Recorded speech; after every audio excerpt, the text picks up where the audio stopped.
അധ്യായം 10 ശ്രീമദ് ഭാഗവതം സർവവികൽപ്പങ്ങൾക്കും ഉത്തരം. ഹരേ കൃഷ്ണ. ശ്ലോകം 2. ദശമസ്യ വിശുദ്ധ്യർത്ഥം നവാനാമിഹ ലക്ഷണം വർണ്ണയന്തി മഹാത്മാനഃ ശ്രുതേനാർത്ഥേന ചാഞ്ജസാ. ദശമസ്യ വിശുദ്ധ്യർത്ഥം നവാനാമിഹ ലക്ഷണം വർണ്ണയന്തി മഹാത്മാനഃ ശ്രുതേനാർത്ഥേന ചാഞ്ജസാ. ദശമസ്യ സർവോത്കൃഷ്ടന്റെ വിശുദ്ധി മറ്റുള്ളവയിൽ നിന്നും ഒഴിഞ്ഞുമാറി ഒറ്റപ്പെട്ടു നിൽക്കുന്ന നയം. അർത്ഥം, ഉദ്ദേശ്യം.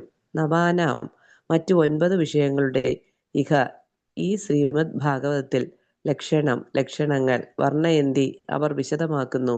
മഹാ ആത്മാനഹ മഹാമുനിമാർ ശ്രുതേന വേദപ്രമാണങ്ങളാൽ അർത്ഥേന നേരിട്ടുള്ള വർണ്ണനയാൽ ച അഞ്ജസ സംക്ഷേപമായി. വിവർത്തനം. ശ്രീല പ്രഭുപാദ് കി ജയ്. പരമോന്നതന്റെ അഭൗതികതയെ വേർപെടുത്തി നിർത്തുന്നതിലേക്കായി മറ്റുള്ളവയുടെ ലക്ഷണങ്ങൾ ചിലപ്പോൾ വേദപ്രമാണങ്ങളിലൂടെ, ചിലപ്പോൾ നേരിട്ടുള്ള വർണ്ണനകളിലൂടെ, ചിലപ്പോൾ മഹാമുനിമാരാൽ നൽകപ്പെട്ട സംക്ഷിപ്തമായ വ്യാഖ്യാനങ്ങളിലൂടെ വിവരിക്കപ്പെടുന്നു. ശ്ലോകം 3. ഭൂതമാതേന്ദ്രിയധിയാം ജന്മസർഗ ഉദാഹൃതഃ ബ്രഹ്മണോ ഗുണവൈഷമ്യാത് വിസർഗ പൗരുഷസ്മൃതഃ. ഭൂതമാതേന്ദ്രിയധിയാം ജന്മസർഗ ഉദാഹൃതഃ ബ്രഹ്മണോ ഗുണവൈഷമ്യാത് വിസർഗ പൗരുഷസ്മൃതഃ.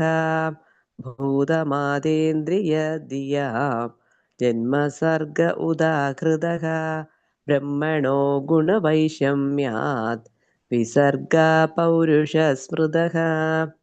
ഭൂത പഞ്ചഭൂതങ്ങൾ, ആകാശം ഇത്യാദി മാത്ര ഇന്ദ്രിയങ്ങളാൽ ഗ്രഹിക്കപ്പെടുന്ന വിഷയങ്ങൾ, ദിയാം മനസ്സിന്റെ, ജന്മ പ്രകൽപ്പനം, സർഗ ആവിഷ്കരണം, ഉദാഹൃതഃ സൃഷ്ടി എന്ന് വിളിക്കുന്നു. ബ്രഹ്മണ പ്രഥമ പുരുഷനായ ബ്രഹ്മാവിന്റെ, ഗുണവൈഷമ്യാത് പ്രകൃതിയുടെ ത്രിഗുണങ്ങളുടെ പരസ്പര പ്രവർത്തനത്താൽ, വിസർഗ പുനഃസൃഷ്ടി, പൗരുഷഃ അനന്തരഫലമായ പ്രവർത്തനങ്ങൾ, സ്മൃതഃ അത് അപ്രകാരം അറിയപ്പെടുന്നു. വിവർത്തനം. ശ്രീല പ്രഭുപാദ് കി ജയ്. ദ്രവ്യത്തിന്റെ 16 വകകളുടെ, അതായത് പഞ്ചഭൂതങ്ങൾ, അഗ്നി, ജലം, പൃഥ്വി, വായു, ആകാശം, ശബ്ദം, രുചി, രൂപം, ഗന്ധം, സ്പർശം, പിന്നെ നേത്രങ്ങൾ, കർണങ്ങൾ, നാസിക, ജിഹ്വ, ത്വക്ക്, മനസ്സ് എന്നിവയുടെ പ്രാരംഭക സൃഷ്ടി സർഗമെന്ന് അറിയപ്പെടുന്നു. അതേസമയം ഭൗതിക പ്രകൃതി ഗുണങ്ങളുടെ പരസ്പര പ്രവർത്തനത്തിന്റെ പരിണിത ഫലത്തെ അഥവാ സംയുക്ത പ്രവർത്തന ഫലത്തെ വിസർഗമെന്നും വിളിക്കുന്നു. ഭാവാർത്ഥം. ശ്രീല പ്രഭുപാദ് കി ജയ്. തുടർച്ചയായ 7 ശ്ലോകങ്ങളിൽ ശ്രീമദ് ഭാഗവതത്തിന്റെ ദശവിഭാഗ ലക്ഷണങ്ങളെയും വിശദമാക്കിയിട്ടുണ്ട്. പ്രസ്താവനയിലുള്ള ഇവയിൽ ആദ്യത്തേത് വിഷയസംബന്ധമായ ബുദ്ധിയും മനസ്സും നിബദ്ധമായ ഭൗതികമായ അഹംബോധത്തോടുകൂടി പൃഥ്വി, ജലം ഇത്യാദി 16 അടിസ്ഥാന ആവിഷ്കരണങ്ങളെ സംബന്ധിച്ചതാകുന്നു. സ്വപഠന ഗ്രന്ഥമായ ബ്രഹ്മസംഹിതയിൽ ബ്രഹ്മാവിനാൽ പിന്നീട് വിശദമാക്കപ്പെട്ടതുപോലെ അനന്തരമായ സൃഷ്ടി ഗോവിന്ദന്റെ മഹാവിഷ്ണു അവതാരമായ ആദിപുരുഷന്റെ മുകളിൽ പ്രസ്താവിച്ച 16 ശക്തികളുടെയും പരസ്പര പ്രവർത്തനങ്ങളുടെ ഫലമാകുന്നു. ബ്രഹ്മസംഹിത 5:47 ഇപ്രകാരം പറയുന്നു.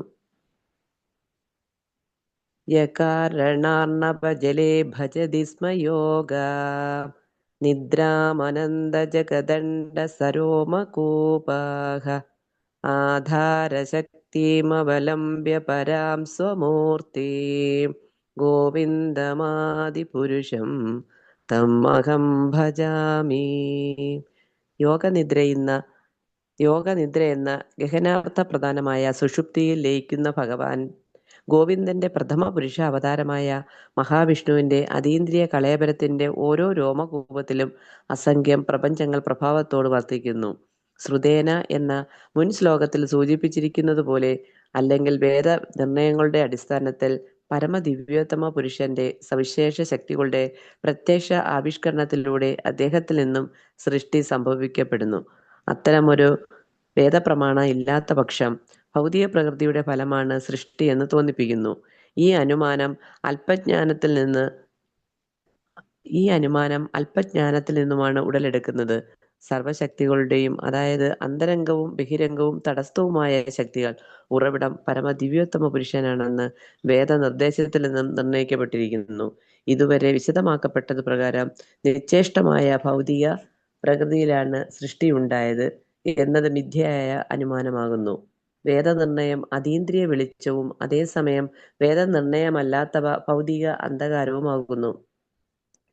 പരമോന്നത ഭഗവാന്റെ അന്തരംഗശക്തി പരമോന്നത ഭഗവാന് തത്തുല്യമാകുന്നു. അദ്ദേഹത്തിന്റെ ബഹിരംഗശക്തി അന്തരംഗശക്തിയുടെ സമ്പർക്കത്താൽ ഉത്തേജിപ്പിക്കപ്പെടുന്നു. ബഹിരംഗശക്തിയുടെ സമ്പർക്കത്താൽ പ്രതിപ്രവർത്തനം നടത്തുന്ന അന്തരംഗശക്തിയുടെ അവിഭാജ്യ ഘടകത്തെ തടസ്ഥശക്തി അഥവാ ജീവസത്തകളെന്ന് വിളിക്കുന്നു. അപ്രകാരം മൂലസൃഷ്ടി പരമദിവ്യോത്തമ പുരുഷൻ അഥവാ പരബ്രഹ്മനിൽ നിന്ന് നേരിട്ടും, മധ്യമ സൃഷ്ടി മൂലഘടകങ്ങളുടെ പ്രതിപ്രവർത്തന ഫലമെന്നവണ്ണം ബ്രഹ്മാവിനാൽ സൃഷ്ടിക്കപ്പെട്ടതുമാകുന്നു. അപ്രകാരം സമഗ്ര പ്രപഞ്ചത്തിന്റെയും പ്രവർത്തനങ്ങൾക്ക് ആരംഭം കുറിക്കപ്പെട്ടു. ഹരേ കൃഷ്ണ. ഹരേ കൃഷ്ണ മാതാജി. മാതാജിക്ക് ഇതൊന്ന് മനസ്സിലായത് പറയൂ.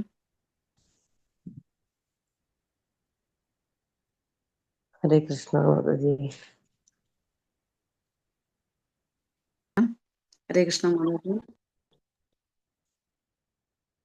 ഹരേ കൃഷ്ണ. ഹരേ കൃഷ്ണ. പ്രണാം മാതാജി. വൈഷ്ണവസ്. കൃഷ്ണ നമ്മള് കഴിഞ്ഞ ദിവസം ഇപ്പോ 2ാമത്തെ കാൻഡോ 10ാമത്തെ അധ്യായത്തില് 1ാമത്തെ ശ്ലോകത്തില് നമ്മള് 10 ലക്ഷണങ്ങൾ പറഞ്ഞിരുന്നു അല്ലെ. മഹാപുരാണത്തിന്റെ ഏതൊക്കെയാണെന്നുള്ളത് സർഗ, വിസർഗ, അങ്ങനെ സ്ഥാനം, ഉഷ്ണം, ഉദയ, അതിനെ കുറിച്ച് പറഞ്ഞിരുന്നു. അതിന്റെ കണ്ടിന്യൂഷൻ ആയിട്ടാണ് 3-4 ശ്ലോകങ്ങൾ പറഞ്ഞിരിക്കുന്നത്. അപ്പൊ സർഗ എന്താണെന്നും വിസർഗ എന്താണെന്നും ഇവിടെ പറയുന്നുണ്ട്. ഇവിടെ ദശമസ്യ വിശുദ്ധ്യർത്ഥം എന്ന് പറഞ്ഞിരിക്കുന്നത് 10ാമത്തെ പറഞ്ഞിരിക്കുന്നത് എന്താണ്? 10ാമത്തെ ലക്ഷണം മുക്തർ ആശ്രയ.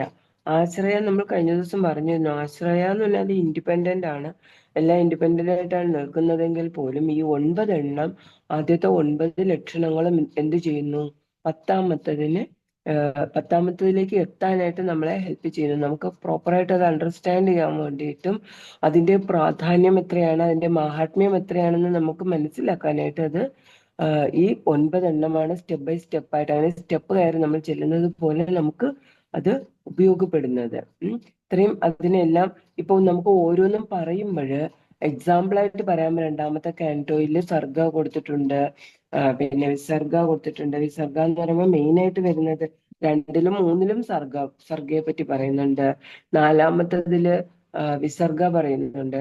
ഇങ്ങനെയൊക്കെ പറയാമെങ്കിൽ തന്നെയും ഈ പല കാര്യങ്ങളും പലതിലായിട്ട് ചിതറിക്കിടക്കുന്നു എന്നും പറയാം. അതുകൊണ്ട് കൃത്യമായിട്ട് ഇതാണ് എന്ന് നമുക്ക് ഉറപ്പിച്ച് പറയാനും പറ്റില്ല.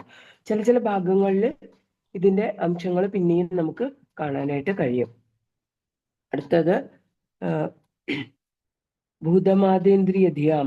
3ാമത്തെ ശ്ലോകം പറയുന്നത് ഭൂതം എന്ന് പറഞ്ഞാൽ പഞ്ചഭൂതങ്ങൾ. ഇവിടെ നമുക്ക് വേർഡ് ബൈ വേർഡ് മീനിങ് നോക്കിക്കഴിഞ്ഞാൽ തന്നെ അത് കിട്ടും. പിന്നെ ഭൂതം ഇന്ദ്രിയ ധിയാം. ധിയാം എന്ന് പറഞ്ഞാല് ബുദ്ധി. അടുത്തത് പഞ്ചഭൂതങ്ങൾ ഏതൊക്കെയാണെന്ന് അറിയാമല്ലോ അല്ലെ. Earth, air, water, fire, ether, ഇതൊക്കെയാണ് പിന്നെ പഞ്ചഭൂതങ്ങൾ വരുന്നത്. അടുത്തത് ഇന്ദ്രിയങ്ങൾ, നമ്മുടെ ജ്ഞാനേന്ദ്രിയങ്ങള്, കർമ്മേന്ദ്രിയങ്ങള്, ഇതെല്ലാം വരുന്നു. പിന്നീട് മാത്ര എന്ന് പറഞ്ഞാല് രൂപം, സ്പർശം, ഗന്ധം, ശബ്ദം, ഇതൊക്കെ നമ്മൾ ആ ഒരു ചാപ്റ്ററിലൊക്കെ, സെക്കൻഡ് തോട്ട് ചാപ്റ്ററിലൊക്കെ പറഞ്ഞിരുന്നു. ഇതെല്ലാം 5 എണ്ണം ചേർത്തിട്ട് മാത്ര എന്ന് പറയും. മാത്ര എന്ന് പറഞ്ഞാൽ തന്മാത്രകൾ, 5 തന്മാത്രകൾ ഉണ്ടെന്ന് പറഞ്ഞല്ലോ, അതെല്ലാം ഇവിടെ മാത്ര എന്ന് ഉദ്ദേശിച്ചിരിക്കുന്നത്. ഇന്ദ്രിയ വിഷയങ്ങള്. അപ്പൊ ഇതെല്ലാം ചേർന്നിട്ടാണ് സർഗ ഉണ്ടാവുന്നത്. ഇതിന്റെ എല്ലാറ്റിന്റെയും ഇപ്പൊ ആദ്യം 16 മൂലകങ്ങൾ നമ്മൾ 3ാമത്തെ കാൻഡോ ഇനിയിപ്പോ പെട്ടെന്ന് എത്തും അല്ലെ. ഇത് കഴിയുമ്പോ 3ാമത്തെ കാൻഡോയിൽ അതിനെ 25 മൂലകങ്ങൾ വരെ ആയിട്ട് പറയുന്നുണ്ട്. അതിന്റെ കൂടെ വീണ്ടും ആഡ് ചെയ്യപ്പെടുന്നുണ്ട്. അപ്പൊ ഈ 16 മൂലകങ്ങള് ഇതിന്റെ എല്ലാറ്റിന്റെയും ആവിഷ്കരണം, ഇതിനെയാണ് എന്താന്ന് പറയുന്നത്? സർഗ എന്നവിടെ പറയുന്നത്. സർഗ പറഞ്ഞിരിക്കുന്നത് 2nd കാൻഡോയിലാണ്. പിന്നെ കുറെ 3rd കാൻഡോയിലും പറയുന്നുണ്ട്. അപ്പൊ സർഗയിൽ മെയിൻ ആയിട്ട് വരുന്നത് ഭഗവാന്റെ വിരാട് രൂപമാണ്. നമ്മൾ വിരാട് രൂപം ഈ സെക്കൻഡ് കാൻഡോയിൽ ആദ്യം പഠിച്ചിരുന്നു. അതുപോലെ പുരുഷാവതാരങ്ങള് കർണോദകായ വിഷ്ണു, ഗർഭോദക്ഷായ വിഷ്ണു, അതുപോലെ ക്ഷീരോദക്ഷായ വിഷ്ണു. ഇതെല്ലാം ഏതിൽ വരുന്നു? സർഗയിൽ വരുന്നു എന്നാണ് പറഞ്ഞിരിക്കുന്നത്. ഇനി നമുക്ക് വിസർഗ നോക്കിക്കഴിഞ്ഞാല് വിസർഗ എന്ന് പറഞ്ഞാൽ അതിന്റെ പുനഃസൃഷ്ടി എന്നാണ് പറയുന്നത്. പുനഃസൃഷ്ടി. സർഗ എന്ന് പറഞ്ഞാല് സൃഷ്ടി, വിസർഗ എന്ന് പറഞ്ഞാല് പുനഃസൃഷ്ടി. വിസർഗ വരുമ്പോൾ ഈ മൂലകങ്ങൾ ഉപയോഗിച്ചുകൊണ്ട് വീണ്ടും നമ്മളല്ല ചെയ്യുന്ന, അത് ബ്രഹ്മായും പ്രജാപതികളുമാണ് ചെയ്യുന്നത്. ബ്രഹ്മ സൃഷ്ടിച്ചവരാണ് പ്രജാപതികൾ. പ്രജകള് അല്ലെങ്കിൽ എന്താ പറയാ, ജനങ്ങളെ കൂടുതലായിട്ട് സൃഷ്ടിക്കാൻ, ജീവജാലങ്ങളെ സൃഷ്ടിക്കാൻ വേണ്ടിയിട്ട് ദക്ഷ, നാരദ, ഫോർകുമാരസ് അങ്ങനെ കുറെ പേര് ആദ്യം സൃഷ്ടിക്കും. സ്വയംഭുവ, മനു, ശതരൂപ അങ്ങനെ കുറെ ആളുകളെ ആര് സൃഷ്ടിക്കുന്നുണ്ട്? ബ്രഹ്മ സൃഷ്ടിക്കുന്നുണ്ട്. അവരെയാണ് നമ്മൾ കുറെയൊക്കെ പ്രജാപതികൾ എന്ന് പറയുന്നത്. ദക്ഷ പ്രജാപതി എന്നൊക്കെ നമ്മൾ കേട്ടിട്ടുണ്ടാവും അല്ലെ. പക്ഷെ നാരദരൊക്കെ പിന്നെ ഫോർകുമാരസ് ഒക്കെ എന്ത് ചെയ്തു? അത് ചെയ്യാൻ പറ്റില്ല പറഞ്ഞിട്ട് ഒരു ഭഗവത് സേവനത്തിന് മാത്രമായിട്ട് ഭഗവാന്റെ കാൽപാദങ്ങളിൽ എന്ന് പറഞ്ഞിട്ട് അവരെന്ത് ചെയ്തു? ജീവിതം മാറ്റി വെച്ചു അല്ലെ. അപ്പൊ ബാക്കിയുള്ളവരൊക്കെ പ്രജാപതികൾ, പ്രജകളെ പോപ്പുലേഷൻ കൂട്ടാൻ വേണ്ടിയിട്ട്, സൃഷ്ടി നടത്താൻ വേണ്ടിയിട്ട്, പുനഃസൃഷ്ടി നടത്താൻ വേണ്ടിയിട്ട് സൃഷ്ടിക്കപ്പെട്ടവരായിരുന്നു. അപ്പോ ഇവരെല്ലാവരും പിന്നീട് ഭഗവാന്റെ നിർദ്ദേശപ്രകാരം അതുപോലെ ബ്രഹ്മാവിന്റെ നിർദ്ദേശപ്രകാരം ഈ പ്രജാപതികളും ഒക്കെയും പുനഃസൃഷ്ടി നടത്തി വന്നു. അപ്പോ അങ്ങനെ അവർ വിസർഗ ചെയ്യുന്നു. ഇവിടെ നമ്മൾക്ക് അത് മെയിനായിട്ട് വരുന്നത് 4ാമത്തെ കാൻഡോയിലാണ്. 4ാമത്തെ കാൻഡോയിൽ നോക്കിയാൽ സ്വയംഭുമനുവും ശതരൂപ, പ്രസൂതി, ആഹൂതി, പിന്നെ അതുപോലെ കുറെ ആളുകൾ, ഉത്താനപാത, പ്രിയവ്രത, ധ്രുവ മഹാരാജ അങ്ങനെയുള്ള ആളുകളുടെ കാര്യം, അവരുടെ ഗ്ലോറീസ് ഒക്കെ പറയുന്നുണ്ട്. അപ്പൊ നമ്മൾ ചിലപ്പോ 4ാമത്തെ കാൻഡോ എത്തുമ്പോഴേക്കും അതിൽ വിതുര, മൈത്രേയ സംവാദം, ബുദ്ധവര് ഒക്കെ വരുമ്പോൾ നമ്മൾ ഇതൊക്കെ അങ്ങനെ 3ാമത്തെ കാൻഡോ കഴിഞ്ഞു. 3ാമത്തെ കാൻഡോയിലാണ് അതെല്ലാം വരുന്നത് കേട്ടോ. സോറി, വിതുര, മൈത്രേയ ഒക്കെ വരുന്നത് 3ാമത്തെ കാൻഡോയിലാണ്. ഉദ്ധവ ഒക്കെ വരുന്നത് 3ാമത്തെ കാൻഡോയിൽ. പിന്നെ അവിടുത്തെ കാര്യങ്ങളൊക്കെ പറയുമ്പോഴേക്കും നമ്മൾ ഈ വിസർഗ എന്നുള്ളതൊക്കെ നമ്മളങ്ങ് മറന്നേ പോകും. ഇതൊക്കെ ഇപ്പൊ നമ്മൾ പഠിച്ചാൽ നമ്മൾ ഇത് വിസർഗയെ കുറിച്ചാണ് പറയുന്നതെന്നൊക്കെ നമ്മൾ മറന്നു പോകും. പിന്നെ നമ്മൾ ആ പാസ്റ്റ് ടൈംസിലോട്ട് അങ്ങ് ആവും. അപ്പൊ അവിടെ നമ്മൾ നോക്കിക്കഴിഞ്ഞാല് വിതുരര് പറയുന്നുണ്ട്, മൈത്രേയ മുനിയെ കാണുമ്പോഴും, മൈത്രേയ മുനിയും വ്യാസദേവനും ക്ലാസ്മേറ്റ്സ് ആണെന്നാണ് പറയുന്നത്. വിതുരർ ആരുടെ മകനാണ്? വ്യാസദേവന്റെ മകനാണ് അല്ലെ. വ്യാസദേവന്റെ മകനാണ് ധൃതരാഷ്ട്രര്, അതുപോലെ പാണ്ഡു, പിന്നെ വിതുരര് അല്ലെ. ഇതൊക്കെ വ്യാസദേവന്റെ മകനാണ്. ശൂദ്രാണിയുടെയും വ്യാസദേവന്റെയും മകനായിട്ടാണ് വരുന്നത് വിതുരർ. അപ്പൊ വിതുരർ പിന്നീട് ദുര്യോധനൻ ഫസ്റ്റ് കാൻഡോയിലൊക്കെ ദുര്യോധനൻ അദ്ദേഹത്തെ ഇറക്കി വിടുന്നു. അതുപോലെ കുരുക്ഷേത്ര യുദ്ധ സമയത്തിന് മുന്നേ അദ്ദേഹത്തിന്റെ അമ്പും വില്ലും ഒക്കെ ഉപേക്ഷിച്ച് അദ്ദേഹം തീർത്ഥാടനത്തിനായി പോകുന്നു. ആ തീർത്ഥാടനത്തിനായി പോകുന്ന സമയത്ത് അദ്ദേഹം അവിടെ ഉദ്ധവനെ കണ്ടുമുട്ടുന്നു. അപ്പൊ ഉദ്ധവനെ കാണുന്ന അത് 3ാമത്തെ കാൻഡോയിലാണ് വരിക. 1ാമത്തെ കാൻഡോ കഴിഞ്ഞാൽ നേരെ 2ാമത്തെ കാൻഡോയില് വിതുരരെ പറ്റി ഒന്നും മിണ്ടുന്നതേ ഇല്ല. പിന്നെ അത് സ്കിപ്പ് ചെയ്ത് നമുക്ക് 3ാമത്തെ കാൻഡോ എത്തുമ്പോഴാണ് കിട്ടുക അതിന്റെ തുമ്പ്. ഇപ്പൊ നമ്മൾ കണക്ഷൻ അത് പഠിച്ചു വെച്ചാലേ നമുക്ക് അവിടെ കിട്ടുള്ളൂ. എന്നാലും 3ാമത്തെ കാൻഡോയില് ഉദ്ധവനെ കണ്ടുമുട്ടുമ്പോൾ ഉദ്ധവൻ പറയും, ഭഗവാൻ സരസ്വതി നദിക്കരയിൽ വെച്ച് ഭഗവാൻ സ്വന്തം ധാമത്തിലേക്ക് പോകുന്ന സമയത്ത് വിതുരരെ കുറിച്ച് ഓർത്തു, അങ്ങനെയൊക്കെ പറയുമ്പോൾ വിതുരര് ശരിക്കും അയ്യോ ഇത്രയും എനിക്ക് ഒരു അർഹതയും ഇല്ല, എന്നിട്ടും ഭഗവാൻ എന്നെ കുറിച്ച് ഓർത്തോ. അപ്പൊ നമ്മൾ പറയും ഭക്തന്മാരെന്ത് ചെയ്യും? ഭഗവാനെ കുറിച്ച് ഓർക്കും. പക്ഷെ ഭഗവാൻ ചില ശുദ്ധ ഭക്തന്മാരെ കുറിച്ച് ഭഗവാൻ തന്നെ ഓർക്കും. വരാഹപുരാണത്തിൽ ഒരു ശ്ലോകം പറയുന്നുണ്ട്, എന്റെ ഭക്തന്മാര് എന്നെ ഓർക്കും, പക്ഷെ എപ്പോഴാണോ എന്റെ ഭക്തന്മാർക്ക് എന്നെ കുറിച്ച് ഓർക്കാൻ കഴിയാതെ വരുന്നത്. ഇപ്പൊ വിതുരർക്ക് ഭഗവാനെ കുറിച്ച് ഓർക്കാൻ കഴിഞ്ഞില്ല എന്നല്ല പറയുന്നത് കേട്ടോ. അവിടെ എത്തിയപ്പോ ഞാൻ ഇങ്ങനെ ഒരു ശ്ലോകം ഓർത്തു അപ്പൊ പറയുന്നേ ഉള്ളൂ. എന്റെ ഭക്തന്മാർ എപ്പോഴാണ് എന്നെ ഓർക്കാത്തത്, ആ സമയത്ത് ഞാൻ അവരെ കുറിച്ച് ഓർക്കും. അഹം സ്മരാമി എന്നാണ് ഭഗവാൻ പറയുന്നത് വരാഹപുരാണത്തിലെ ശ്ലോകത്തിൽ പറയുന്നത്. അപ്പൊ നമുക്ക് ചിലപ്പോഴെങ്കിലും ഒക്കെ സംശയം ചോദിക്കാറുണ്ട്, നമ്മൾ കോമയിൽ കിടക്കുമ്പോ എന്ത് ചെയ്യും, നമുക്കൊരു ഓർമ്മയും ഇല്ലാത്തപ്പോഴും നമ്മൾ എന്ത് ചെയ്യുമെന്ന് പലപ്പോഴും പലരും ചോദിച്ചു കേട്ടിട്ടുണ്ട്. നമ്മൾ ഭഗവാനെ കുറിച്ച് ഓർക്കാൻ പറ്റില്ലല്ലോ, അപ്പൊ എങ്ങനെയെന്ന്. പക്ഷെ ഭഗവാൻ പറയുന്നുണ്ട് വരാഹപുരാണത്തില്, ഞാൻ അവരെ കുറിച്ച് ഓർക്കും, അവരെ ഓർമ്മ കൊടുത്താലും അവർക്ക് പറ്റില്ല വെച്ചാലും ഞാൻ തന്നെ അവരെ ഓർക്കും എന്ന് പറയുന്നുണ്ട്. അപ്പൊ ഭഗവാന് ഭക്തിയുത സേവനം ചെയ്തു കഴിഞ്ഞാല് ഭഗവാനെ സ്മരിച്ചു കഴിഞ്ഞാൽ, ശ്രവണം, കീർത്തനം, വിഷ്ണു സ്മരണമൊക്കെ ചെയ്തു കഴിഞ്ഞാൽ ഒരിക്കലും അതുകൊണ്ട് യാതൊരു നഷ്ടവും ഉണ്ടാകുന്നില്ല എന്ന് ഭഗവത്ഗീത ശ്ലോകങ്ങളിലും ഒക്കെ നമുക്ക്, ഭാഗവതത്തിലും ഒക്കെ നമുക്ക് പറഞ്ഞു തരുന്നുണ്ട്. അത് തന്നെ വരാഹപുരാണത്തിലെ ശ്ലോകത്തിലും പറയുന്നു. അപ്പൊ ഇവിടെ വിതുരര് ഉദ്ധവനെ കാണുന്ന സമയത്ത് അദ്ദേഹം വളരെയധികം ആ ഒരു ഉന്മാദത്തില്, എന്നെ ഭഗവാൻ ഓർത്തെന്നോ, അപ്പൊ ഞാൻ ഇത്രയും ഇൻസിഗ്നിഫിക്കൻറ്റ് സോളാണ്, എന്നെ കുറിച്ച് ഓർക്കാൻ ഒരു അർഹതയും ഇല്ലാത്ത വ്യക്തിയാണ് ഞാൻ, എന്നിട്ടും ഭഗവാൻ എന്നെ ഓർത്തോ എന്നോർത്ത് അദ്ദേഹം ബോധരഹിതനാവും. പിന്നീട് ഉദ്ധവനോട് ഭഗവാനെ കുറിച്ച് കൂടുതൽ കൂടുതൽ പറയാനായിട്ട് ആവശ്യപ്പെടും. അപ്പൊ ഉദ്ധവര് പറയും, അദ്ദേഹം പോയിട്ട് മൈത്രേയ മുനിയോട് ചോദിക്കാൻ പറയും. മൈത്രേയ മുനി ആണ് അത് പറയാൻ കൂടുതൽ അർഹൻ, കാരണം താൻ ജൂനിയർ ആണ്. ജൂനിയർ ആയിട്ടുള്ള ഒരാള് പറയുന്നത് ശരിയല്ല. മൈത്രേയ മുനി ഉള്ളപ്പോൾ അത് എന്തോ ഒരു മര്യാദ വ്യതിക്രമ എന്ന് പറയും. മര്യാദ വ്യതിക്രമ എന്നുള്ള വേർഡാണെന്ന് തോന്നുന്നു. മൂന്നാമത്തെ ക്യാൻഡോയിൽ ആ വേർഡിനെ പറ്റി ആ ഒരു വേർഡ് പറയുന്നുണ്ട്. അത് മര്യാദ വ്യതിക്രമയാണ്. സീനിയർ ആയിട്ടുള്ള ഒരു വ്യക്തി ഉള്ളപ്പോൾ ഞാൻ അതിനെക്കുറിച്ച് പറയുന്നത് ശരിയല്ല. മൈത്രേയ മുനി ഉണ്ട്, അദ്ദേഹം പറയും. അദ്ദേഹത്തോട് ചോദിക്കൂ എന്ന് വളരെ വിനയത്തോടെ ഉദ്ധവൻ വിതുരരോട് പറയും. അങ്ങനെ വിതുരർ പോയിട്ട് മൈത്രേയ മുനിയോട് ചോദിക്കും. അപ്പൊ മൈത്രേയ മുനിയും, ഞാൻ പറഞ്ഞല്ലോ, മൈത്രേയ മുനിയും വ്യാസദേവനും ക്ലാസ്മേറ്റ്സ് ആണ്. പക്ഷെ മൈത്രേയ മുനി എനിക്ക് വേണമെങ്കിൽ ചോദിക്കാം, അത് നിങ്ങളുടെ അച്ഛനല്ലേ വ്യാസദേവൻ, അദ്ദേഹമല്ലേ ഇത് ഇത്രയും എഴുതി വെച്ചിരിക്കുന്നത് അല്ലെ? വേദങ്ങളും പഞ്ചമവേദമായ മഹാഭാരതവും 18 പുരാണങ്ങളും 108 ഉപനിഷത്തുകളും എല്ലാം എഴുതിയ ഒരു അച്ഛന്റെ മകൻ വന്നിട്ട് മൈത്രേയ മുനിയോട് എന്നോട് എന്തിനാ ചോദിക്കുന്നത്? എന്നേക്കാൾ വളരെ ബ്രില്യന്റ് ആയിട്ട് ഇത്രയും ഒക്കെ എഴുതി വെച്ച ഒരു വ്യക്തിയുടെ മകൻ അവിടെ ചോദിക്കായിരുന്നില്ലേ? പക്ഷെ അത് അദ്ദേഹം അങ്ങനൊന്നും ചോദിക്കുന്നില്ല. അപ്പോ ആരോടാണോ എപ്പോഴാണോ കൃഷ്ണകഥ ചോദിക്കുന്നത്, ആരെ ദേഖോ താരേ കഹോ കൃഷ്ണോപദേശ, എപ്പോ ആരെ കണ്ടാലും ആര് ചോദിച്ചാലും അവർക്കൊക്കെയും പറയാൻ നമ്മൾ പ്രാപ്തരായിരിക്കാനായിട്ട് നമ്മൾ ശ്രമിക്കുക. നമുക്ക് ശ്രമിക്കാനേ പറ്റുള്ളൂ. എല്ലാം ഭഗവാന്റെ കരുണ അല്ലെങ്കിൽ ഗുരുവിന്റെ കരുണയാണ്. അല്ലാണ്ട് നമുക്ക് നമ്മുടെ ഒരു ശ്രമം നടത്താതിരിക്കരുത്. ആ ശ്രമം പിന്നീട് വീണ്ടും വീണ്ടും എന്തായി പോകും? ഉയർന്ന് ഉന്നതത്തിലേക്ക് നമുക്ക് എത്താനായിട്ട് കഴിയും. സ്റ്റെപ്പ് ബൈ സ്റ്റെപ്പ് നമ്മൾ ഉയർന്നു വരും. നമുക്ക് കഴിയില്ല എന്ന് വെച്ച് നമ്മൾ മുണ്ടാണ്ടിരിക്കണ്ട. അപ്പൊ ഇവിടെ മൈത്രേയ മുനി വിതുരർക്ക് അതേക്കുറിച്ചെല്ലാം പറഞ്ഞു കൊടുക്കും. പക്ഷെ വിതുരര് അപ്പോഴും പറയുന്നുണ്ട്, ഈ വിതുരരോട് ചോദിക്കും, വേണമെങ്കിൽ ചോദിക്കാമായിരുന്നു. ഇപ്പൊ വിതുരർ പറയുന്നുണ്ട്, വ്യാസദേവൻ എനിക്ക് മഹാഭാരതം പറഞ്ഞു തന്നു.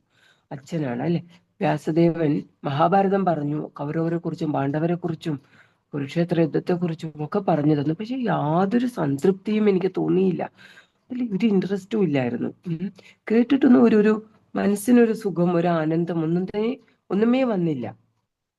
അപ്പോ ആണ് വിതുരർ വന്നിട്ട് പറയുന്നത്. പക്ഷെ നമുക്കറിയാമല്ലേ, വ്യാസദേവന് പോലും സംതൃപ്തി ഇല്ലായിരുന്നു.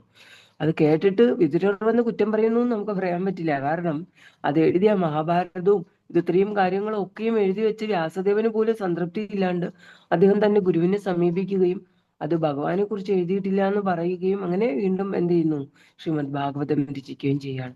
അപ്പൊ അവിടെ മൈത്രേയ മുനി ഭഗവാനെ കുറിച്ച് പിന്നെ പറഞ്ഞു കൊടുക്കുകയാണ്. അപ്പൊ വിതുരർ പറയാണ്, എന്തെങ്കിലുമൊക്കെ പറയൂ എനിക്ക്. ഉദ്ധവരെന്തായാലും ഭഗവാനെ പറ്റി പറഞ്ഞപ്പോൾ തന്നെ എന്ത് ചെയ്തു, ആ ഉന്മാദത്തിലേക്ക് പോയി. ആ പരമാനന്ദത്തിൽ ബോധരഹിതനായ വ്യക്തിയാണ്, അത്രയ്ക്കും ഭക്തനാണ് വിതുരർ. അപ്പൊ ഇനി എന്തെങ്കിലുമൊക്കെ പറഞ്ഞോളൂ, പക്ഷെ അവസാനം എന്തായിരിക്കണം? ഭഗവാനെ കുറിച്ചായിരിക്കണം. അതിന്റെ കൺക്ലൂഷൻ നമ്മൾ ചിലപ്പം ഭഗവാനെ കുറിച്ചൊക്കെ ഇങ്ങനെ പറഞ്ഞു വരും അല്ലെ? ഭക്തരുടെ ഒരു ഇതാണ്, ഫോൺ എടുക്കും, എന്തെങ്കിലും ഡൗട്ട് ചോദിച്ചിട്ട് പിന്നെ മാതാജി ചാൻഡിങ് ചെയ്യാൻ പറ്റുന്നില്ല, ചാൻഡിങ് ചെയ്തോ മാതാജി, 16 റൗണ്ട് ചെയ്തു, ഇങ്ങനെയൊക്കെ പറഞ്ഞു വരും. പിന്നീട് മാതാജി സുഖമാണോ, എങ്ങനെയുണ്ട്, പിന്നെ മാതാജിയുടെ മോനെ കുറിച്ചായി, മോന്റെ വൈഫിനെ കുറിച്ചായി, അല്ലെങ്കിൽ പിന്നീട് കല്യാണത്തെ കുറിച്ച്, ഇങ്ങനെ പലയിടത്തേക്ക് പോകും അല്ലെ? അപ്പൊ നമുക്ക് എന്താ പറഞ്ഞു വന്നത്, എന്തിനാ ഞാൻ വിളിച്ചത് എന്നൊക്കെ സംശയം തോന്നും. എന്ന് വെച്ചിട്ട് ഇലാബറേറ്റ് ആയിട്ട് ആ ഒരു സബ്ജക്ട് ഭൗതികമായി സംസാരിക്കാനല്ല പറയുന്നത്. ഇവിടെ വിതുരർ പറയാണ്, എന്തെല്ലാം പറഞ്ഞാലും ശരി, അവസാനം ആരെ കുറിച്ചായിരിക്കണം? ഭഗവാനെ കുറിച്ചായിരിക്കണം. ആത്യന്തികമായിട്ട് പറയുന്നതും എല്ലാമേ കണക്റ്റഡ് ഏതിന് കണക്റ്റ് ആയിരിക്കണം? ഭഗവാനുമായിട്ട് കണക്ഷൻ ആയിരിക്കണം. അങ്ങനെയുള്ള കാര്യങ്ങളായിരിക്കണം പറയുന്നത്. എന്നാലും മാത്രമേ ആനന്ദം ലഭിക്കുകയുള്ളൂ എന്ന് പറയാണ്. അപ്പൊ ഇവിടെ അങ്ങനെ പല കാര്യങ്ങളും നമുക്ക് ഇനി അങ്ങോട്ട് പോകുമ്പോഴും നമ്മൾ ഈ വിസർഗ ഒക്കെ മറന്നു പോകും. എന്താണ് ഈ ടോപ്പിക്ക്, ഈ 10 വിഷയങ്ങള്, ദശലക്ഷണങ്ങള് ഒക്കെയും മറന്നു പോകും. നമ്മൾ ആ ഭാഗവതം വിവിധം രസമാലയം എന്നുള്ളതിലേക്ക് പോകും. അപ്പോ എന്നാലും എത്രയായാലും ഭാഗവതം എന്ന് പറഞ്ഞാൽ അത്രയ്ക്കും രുചികരമാണ്, അത്രയ്ക്കും ഇൻട്രസ്റ്റിംഗ് ആയിട്ടുള്ള സ്റ്റോറിയാണ്. പക്ഷെ ഇതില് ഇത്രയും ടോപ്പിക് എല്ലാം അടങ്ങിയിട്ടുണ്ട് ഫിലോസഫിക്കലി നോക്കിക്കഴിഞ്ഞാൽ. ഇപ്പൊ തന്നെ ഞാൻ ഈ കുറച്ച് കാര്യങ്ങൾ പറഞ്ഞപ്പോഴ് സർഗ വിസർഗ ഒക്കെ മറന്നിട്ടുണ്ടാവുമല്ലോ അല്ലെ?